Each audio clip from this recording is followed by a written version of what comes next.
Now I will present a lecture on the principles and practices of osteopathic medicine.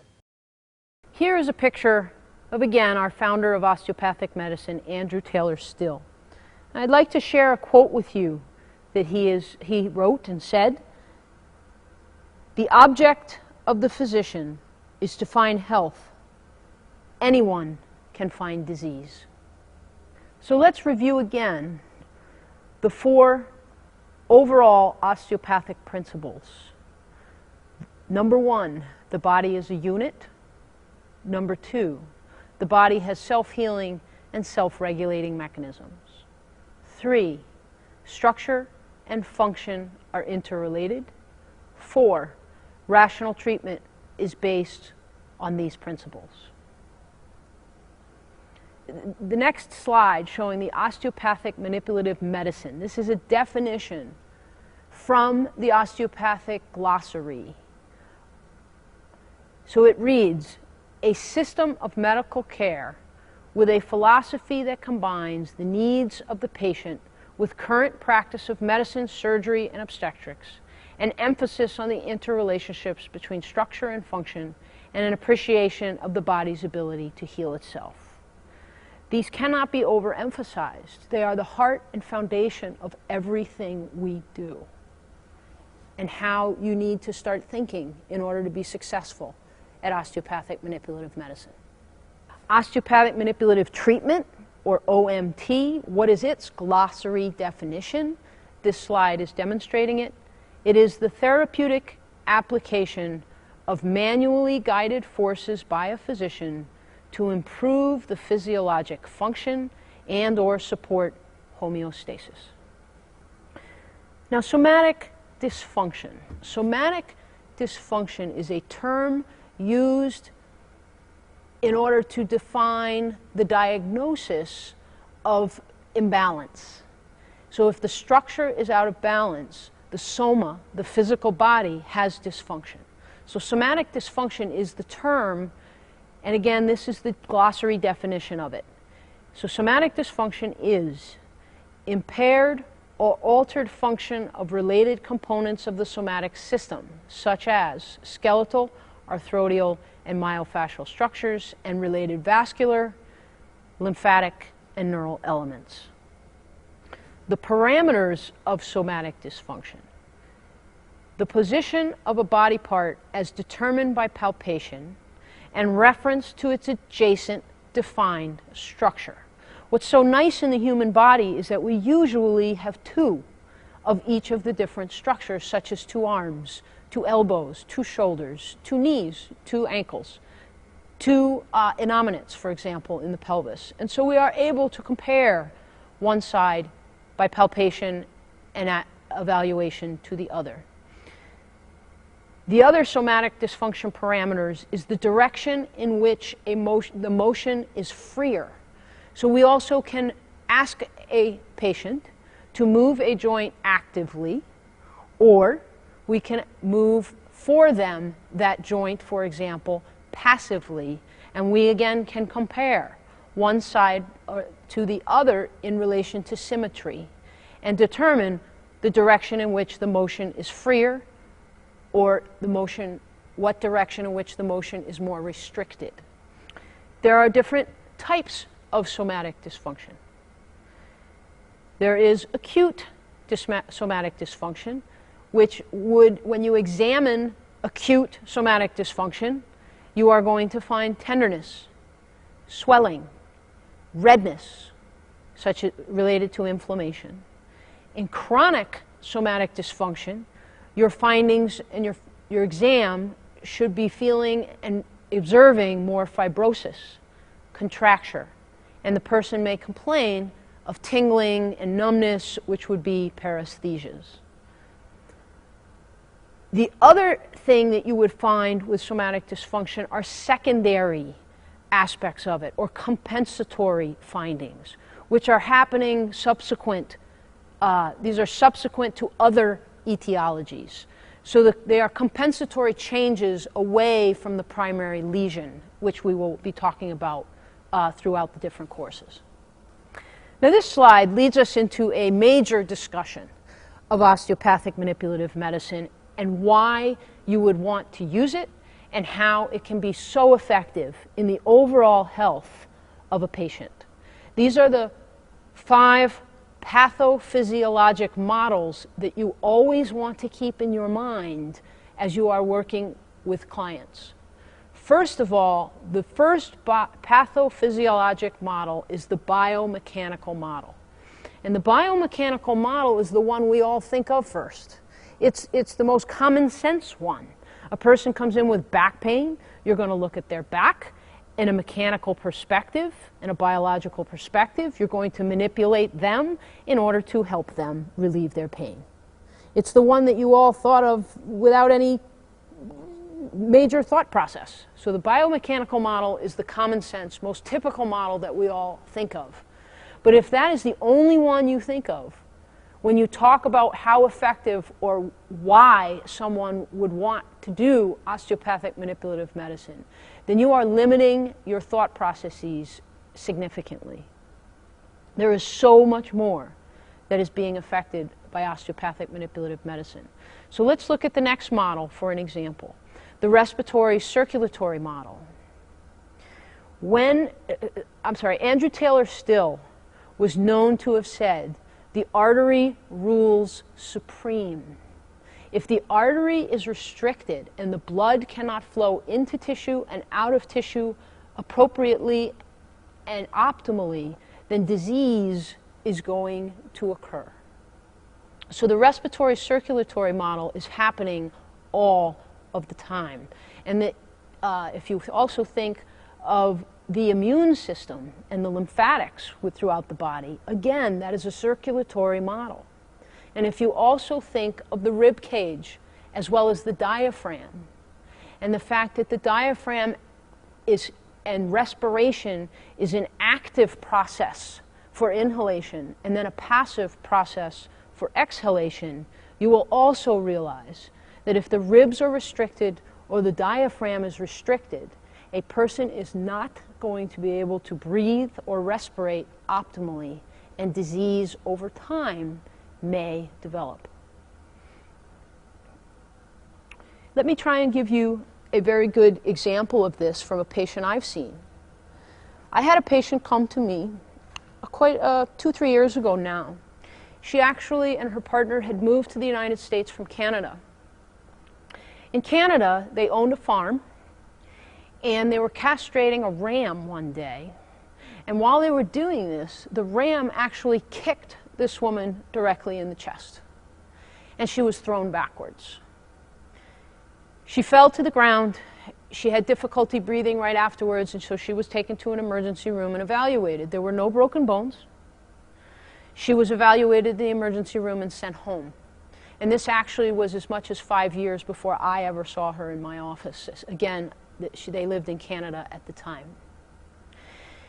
She went home after this initial trauma without any definitive fractures or any definitive diagnoses, and felt that after a time she would heal from her bruises and her trauma and be fine. Well, a month went by, all the bruises were gone, but she still had chest pain and aches. She could not walk across her farm to the barn any longer without developing shortness of breath. Her hands and her arms had developed swelling, and her overall function was severely disturbed. So she went obviously back to the doctor. And the doctors evaluated and did cardiovascular workup and pulmonary workup, and everything was normal. And so nothing was found to be wrong, and they sent her back on her way. She no longer could walk any more than about 1/4 of a mile. She could not do her farm activities and exercises and work. She couldn't take care of the animals appropriately. And she and her partner decided, actually, well, let's move to the United States because they have better doctors there, supposedly they thought. And so they came and they moved near a very large institution, well-known institution here in the United States. The partner was a veterinarian, and so she went through whatever she needed to do to learn to become a vet here in the United States.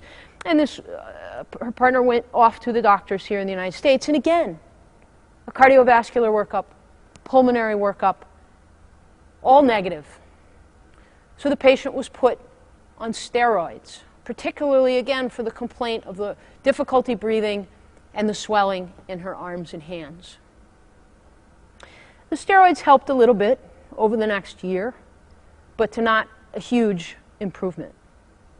Time went by, and honestly, I'm really not sure how they heard of me, but they came to my office in Conway, New Hampshire, where I live, and she came into my office and told me her story. And again, this is about 5 years after the original trauma.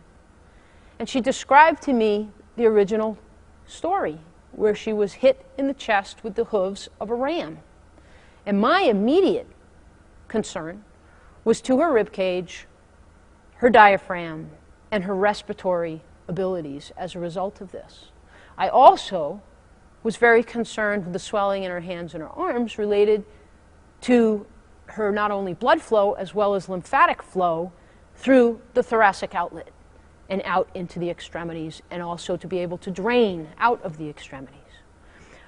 I treated this woman and found enormous amounts, or significant amounts, of somatic dysfunction in the areas I've mentioned, in her rib cage, related to her diaphragm, in her thoracic outlet, in her cervical spine, and actually throughout her system. I treated those areas, and within 2 treatments, the patient said she was now able to go hiking again, and had gone for a 1.5 mile hike. She was able to breathe better, and the swelling was gone in her arms. So I can't emphasize enough these pathophysiologic models. And if you only think of things in relation to the biomechanical model, you will be missing the boat. So let's make sure we keep going with this and emphasize all the different pathophysiologic models. So the third one is neurological. And again, it goes along with the same concepts of the respiratory and circulatory models. If you think of the tissue being restricted or tense or fibrosed, and if there are nerves trying to flow through that tissue, then you are going to have a not optimal ability for the nerves to communicate information throughout the system. And so the neurological model is also very, very important overall. But even think of things like sciatica, a very common diagnosis, which can be caused for as simple as something as piriformis syndrome, where the sciatic nerve is being impinged as a result of tension in the piriformis muscle, or possibly somatic dysfunction within the pelvis and the sacrum. You can also relate this even to more generalized neurologic conditions such as Parkinson's. I have numerous patients with Parkinson's disease, and I am not going for a cure of Parkinson's when I see these patients. We really don't know how to cure Parkinson's disease yet anywhere in the world. But I am trying to help and make sure that this patient's structure and function is optimal, so they are breathing as optimally as possible and not developing a pneumonia. I am trying to maintain the fluidity of their joints so that they can continue to walk and be ambulatory as long as is possible. So again, the neurological model is very important to keep in mind whenever you are evaluating and treating a patient. The fourth pathophysiologic model is the behavioral or psychological model. And again, is extremely important. There actually have been osteopathic manipulative medicine research studies on people with, for example, things like hypertension. And the idea that when a patient lays down and receives OMT, there is a relaxation aspect to it. And that is going to help relax their entire system and help from the psychological and behavioral perspective. Another patient I can give you an example of is a young girl who first came to me at the age of 9, and she is a very hyperactive young lady. She's actually very funny, but she's also very hyperactive, and she would come into my office and kind of bounce off the walls, if you will. And she would be able to lay on the table and for me to do cranial sacral, for example, or other manipulative techniques. But she also would kind of wiggle and wriggle around the table while I was working. And craniosacral manipulation, or osteopathy in the cranial field, is one technique within many of the plethora of osteopathic manual medicine techniques. And on this day, I was working with her with craniosacral, and I was using it in certain ways. And what was amazing was that when she first laid on the table, she was doing her typical wriggling and moving and squirming, and her mother was sitting on a chair in the office observing. And as I worked, she just became very calm, stopped her wriggling, and almost fell asleep and closed her eyes and was just at peace and quiet and still for as much as 5 to 10 minutes as I treated her. And after I was done, she got up off the table and sat down on the floor in my office, because I actually have a yellow lab, which is a pet, a dog, a yellow lab that's a very domesticated, friendly dog that's in my office and says hello to all my patients. And she sat down on the floor and gently petted Lola's head. And her mother looked at me, and her eyes basically bugged out of her head, like, how did that happen? And the point is, again, that manual medicine absolutely has an effect on the behavioral psychological model and can be used with children for attention deficit disorder and for adults with different issues around blood pressure and behavior and other psychological issues. And now finally, the fifth pathophysiologic model to discuss is the bioenergy model. Now, traditional Western medicine has not really wanted to look at energy and the fact that we need to really start to admit that we all are energy. It's what we come from, it's what we're made of, and we cannot ignore forever the bioenergetics of the human being. And we have an effect when we place our hands on another human being of an interface between our bioenergy and their bioenergy. And it has been proven through research that people that work with their hands and are trained and work over time and time develop a frequency, an energy frequency from their hands that is consistent with a healing process within the musculoskeletal system. So again, what I'm trying to emphasize through this piece of this segment are the pathophysiologic models that I hope you will start to realize exist, and will keep them all in mind when we go through this sequence of looking at the human body from a structure-function perspective. And that it is much more than the biomechanical perspective. We are treating the respiratory circulatory system, the neurologic system, the behavioral psychological system, and by all means, the bioenergetic system. So now let's shift to a discussion of how we examine a patient and look at particularly the structural exam. So first of all, we're going to move from a very general perspective and holistic perspective, and then we're going to get much more specific. So first of all, I like to evaluate my patient when they walk and do a gait evaluation. However, please realize that if you bring the patient back into a hallway and you tell them, now I'd like to watch you walk, could you please walk down this hallway for me and back, that they are going to walk better than they've ever walked in their life. And you're not really going to see the natural state of affairs for that person. And so I would suggest, if it's possible, for you to be the one that goes out to the lobby or the waiting room and asks the patient to come into your office. And so without them knowing what you're watching or what you're looking for, you can see them rise from a chair and walk into your office and sit again. So you're taking in all of this, and it is a great deal of evidence for you and information. Don't miss it. And then once they're in their office, you're going to start, again, from a more general perspective, and we'll talk and look at a postural evaluation.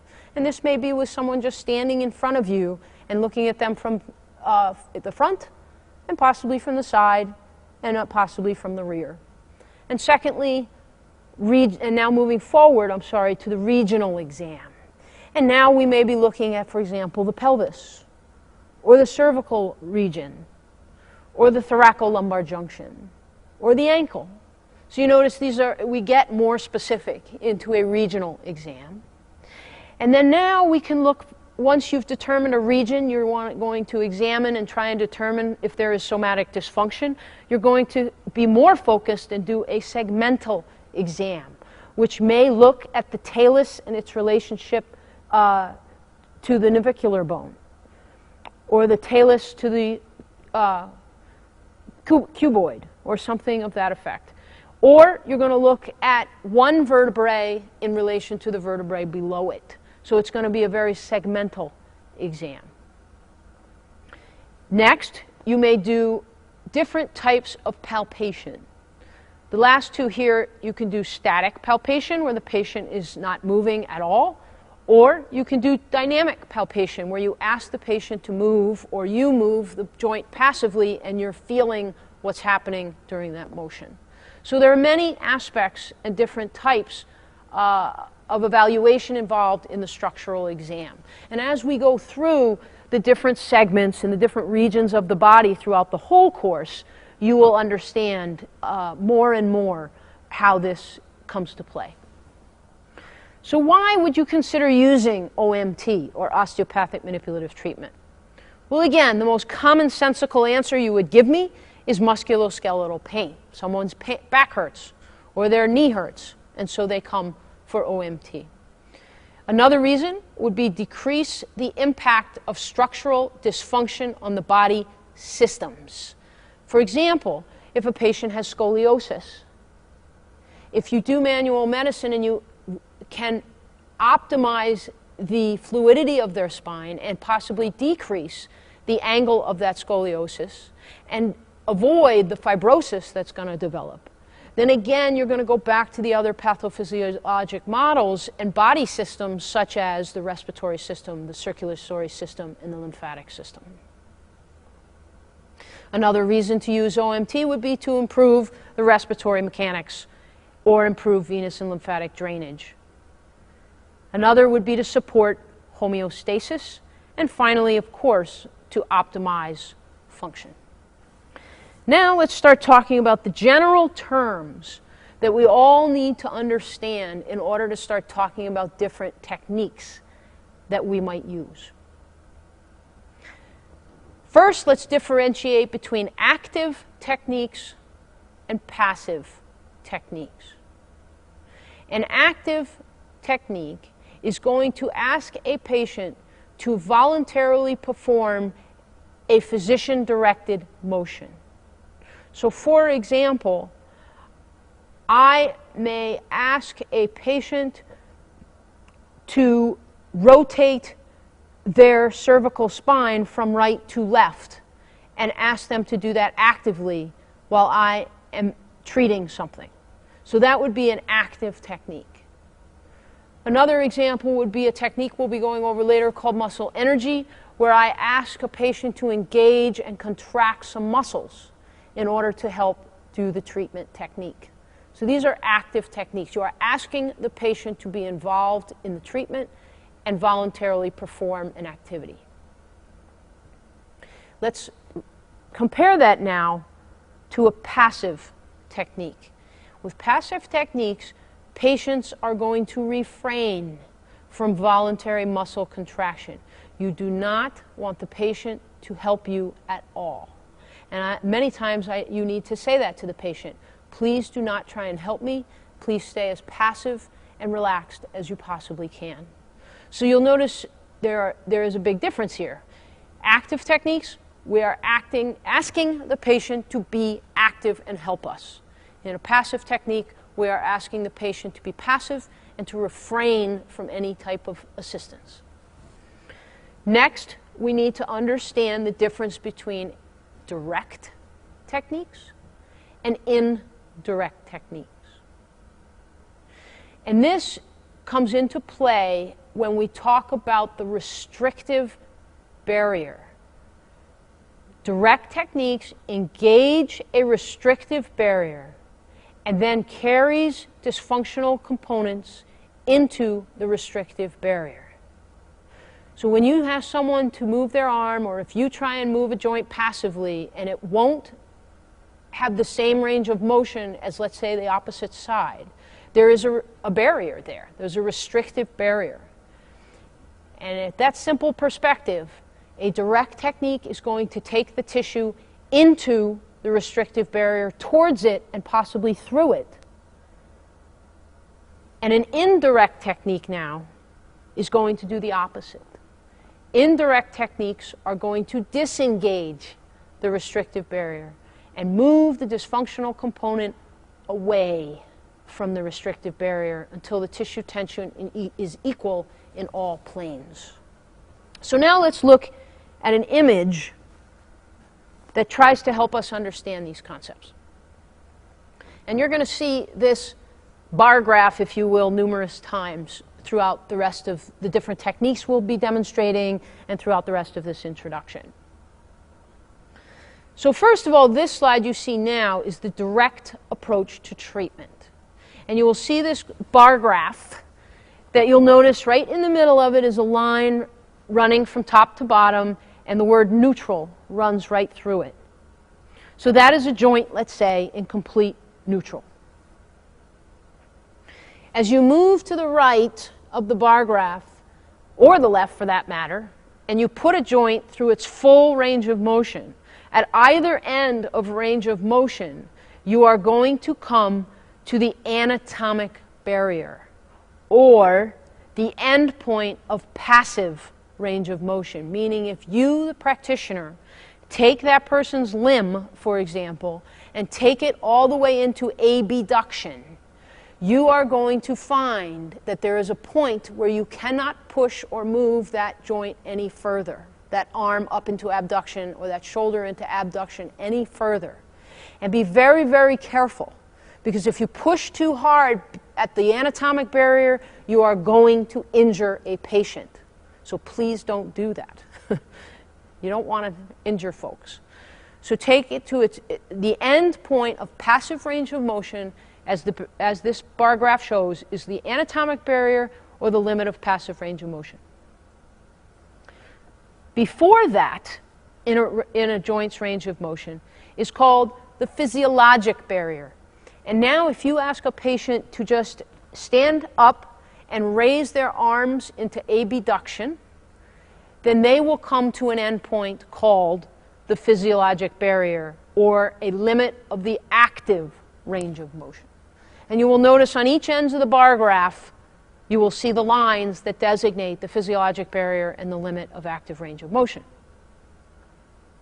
Now, if both shoulders have equal abduction and it is normal to approximately 170, 180 degrees, then you have symmetry and there is not somatic dysfunction. But if you have them do it and one side only goes to 90 degrees and the other side abducts to 170 degrees, then you have significant asymmetry and you have a restrictive barrier on the side that would only abduct to 90 degrees. And so on this bar graph, you'll notice that's consistent with the pathologic barrier, or the AKA restrictive barrier. So now that we've seen our barriers and how they relate to this chart, or this bar graph, now you'll notice that there is a word force on the right side of your bar graph with some arrows that are pointed directly at the restrictive barrier or into the restrictive barrier.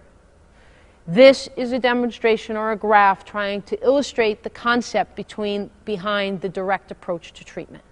You would, in order to treat this patient, be moving the tissue directly into the restrictive barrier. On to the next slide, which title is the indirect approach to treatment, and you'll notice it is the exact same bar graph. The same lines for the anatomic barrier and the limit of passive range of motion at the endpoints. The same lines for the physiologic barrier and the limit of active range of motion. The same line for neutral. The same line for the pathologic or restrictive barrier. But you'll notice that the force word and the direction of the arrows is away from the restrictive barrier. Not into it, but away from it. This is the indirect approach and a graphic demonstration of it. There are many different types of techniques in osteopathic manipulative medicine, and this list you see on this slide is not an exhaustive list. However, it is a list of many of the techniques that are kind of the core techniques in osteopathic manual medicine. The first, thrust technique, high velocity, low amplitude, will be covered throughout this course today in an introduction or a review of the primary concepts, and then throughout the sequence of courses for the different regions of the body and how to use them. The next technique listed here, the articulatory technique, or in parentheses there, LVHA. Well, that stands for low velocity, high amplitude. Let's just take a moment and make sure you understand the difference between these first two techniques. First of all, a thrust technique is going to take a joint, for example, into and up and against the restrictive barrier, very directly and tightly, and setting a fulcrum on that restrictive barrier. And then you are going to thrust with a very high velocity, fast, low amplitude, short movement, like a thrust, a quick little movement, quickly, in order to, and that is a direct technique, in order to release a restrictive barrier. The next technique that's listed there, articulatory, low velocity, high amplitude, would be a technique that you may take, for example, a patient's arm and rotate it all the way through its range of motion. You notice that is a very low velocity. You're not going to do it fast, you're going to do it slowly. And a high amplitude, there's a lot of motion involved, such as the full range of motion of the shoulder. So you'll see that these are two very different techniques. We will be covering the still technique, which is more an example of an articulatory technique with low velocity and high amplitude. The next technique, strain counterstrain, we will be covering in this course and in our series. The next, muscle energy, will also be covered in this course and our series. Today in our introduction and our first lab actually, I will introduce you just a little bit to the concept of myofascial release and how intricate palpation can be. This is a technique that can be direct or indirect, myofascial release. It is not a technique that we will be spending a lot of time on throughout this series or this course, but I will be giving you a little introduction to it today, again, in our next lab, just for understanding of, again, how intricate the palpatory aspects of manual medicine can be. The next, facilitated positional release, and then you'll notice a slash, the still technique. Those actually are two different techniques within osteopathic manual medicine. I can only fit so many on the slide. They do have similarities and differences between them. I will be covering the still technique, and I will talk about the differences and the similarities between these two techniques during that lecture. However, make sure that I emphasize that they are two different techniques. There's a little bit of the fact that they look somewhat alike in certain areas of treatment, but they actually are very different from each other. I will be covering the still technique and carrying it through the series where it is effective. The next, the lymphatic technique, can be used throughout the body and help with lymphatic drainage. However, we will not be covering it throughout this series. Again, the purpose of this list is to introduce you to many of the different techniques. Soft tissue treatment techniques I will be covering today in the introduction and demonstrating some that you can try. There is also visceral manipulation as well as osteopathy in the cranial field, which I alluded to earlier in this lecture. Those two will not be covered in our series, but again, there are many techniques in osteopathic manipulative medicine, and this course is meant to give you the core treatments and to be able to become effective with those, or a good review in the core treatments that we've discussed.